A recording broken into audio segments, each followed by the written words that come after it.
Welcome back to our channel. Today we're going to dive into phase 3 of our off-season workout program for footballers, and this is where things are going to get exciting.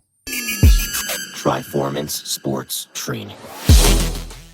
In phases 1 and 2, we focus on building a strong foundation by improving our general strength, mobility, and balance with triphasic training and increased volume. Now it's time to transfer that general strength into game-ready explosive power, the type of power that you're going to actually use out there on the pitch. In this phase, the exercise selections are going to be more sport-specific. Our lifting tempos are going to be fast. We're looking to be explosive. We're going to utilize the contrast training method to develop power. This is where we choose a heavy lift, and then we follow it up with a plyometric, utilizing the PAP effect, basically where the central nervous system is heightened to increase our power. We'll also be using assisted and loaded jumps to develop force and reactivity. This is how you build true on-field performance. Now let's get into it.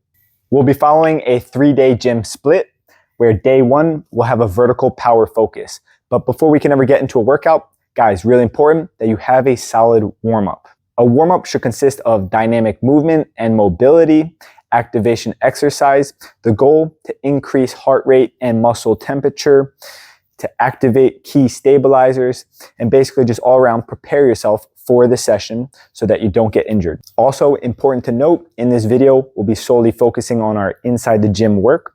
So I'm leaving out the on-field and power phase of the workout. So for example, on a vertical day, that could be our vertical plyometrics. I'm not going to put those into this video.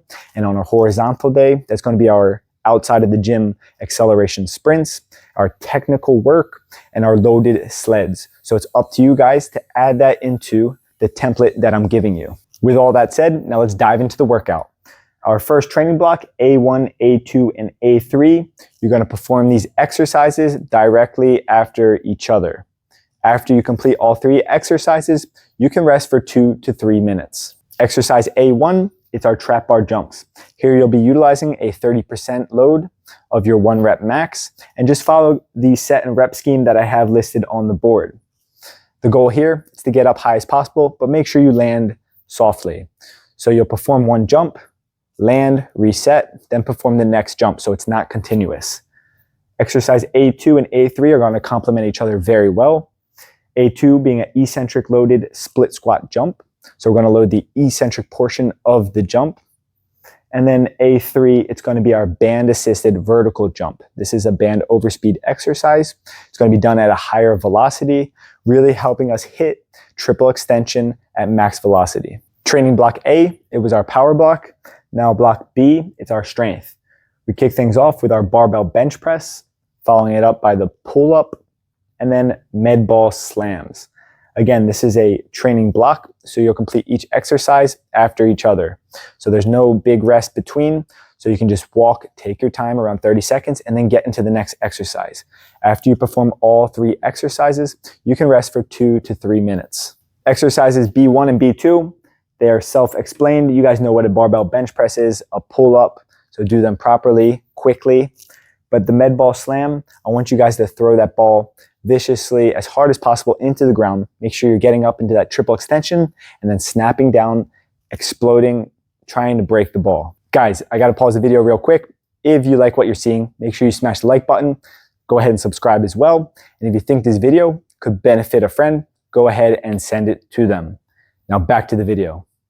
Day 2, it's going to be a horizontal power focus.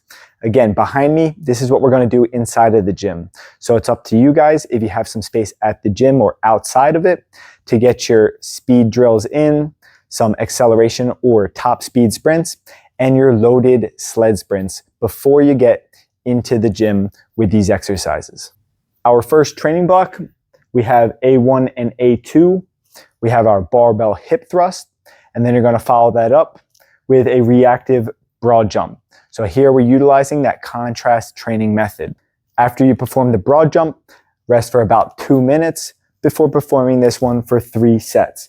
Again, I have the set and the rep scheme on the board so you guys can follow them. Training block B, we'll kick it off with an upper body power exercise, the landmine jerk, and you'll follow it up with our split stance dumbbell single arm row. This row variation, it's going to be really tough on our stabilizers. Do your best to hold that isometric split stance position throughout the exercise. Our last training block of day 2, block C, it's a strength focus with more volume. We have our single arm dumbbell half kneeling press and our dumbbell RDL. Important, just because it's higher volume, stay locked in, perform each rep with 100% focus. Day 3, the final day of our split, it's going to be our strength circuit.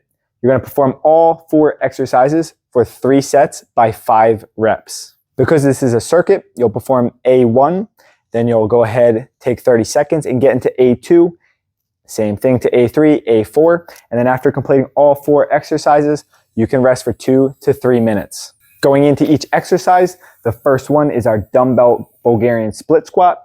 Then we have our barbell RDL, our standing dumbbell overhead press, and the last one, the barbell row.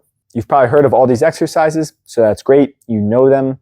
Guys, a big tip when it comes to working in the gym and outside there on the pitch, stick to the basics. The basics get you so far. It's about performing them week in and week out consistently and tracking your progress. That's how you get better. Speaking about progress, the way that you progress through this program for the next 3 to 4 weeks before we get into phase 4, make sure you're utilizing progressive overload. And the best way to do this, I want you to track your numbers on each lift. So bring a piece of paper and a pen or use your phone and write down which load you're using on each exercise. This way, from week to week, you can progress by small percentages on each exercise. Phase 3, it's all about bridging the gap between our general strength and sport. If you're following the full off-season series, this is where it starts to show on the pitch. So stick with it and stay consistent. If you found this video helpful, make sure you like it, subscribe so you don't miss out on any of our daily content. And if you guys want to work together, head down that description box below and visit one of the links. Now you guys know what I'm going to say. Keep working hard, keep getting better. I'll see you in our next video.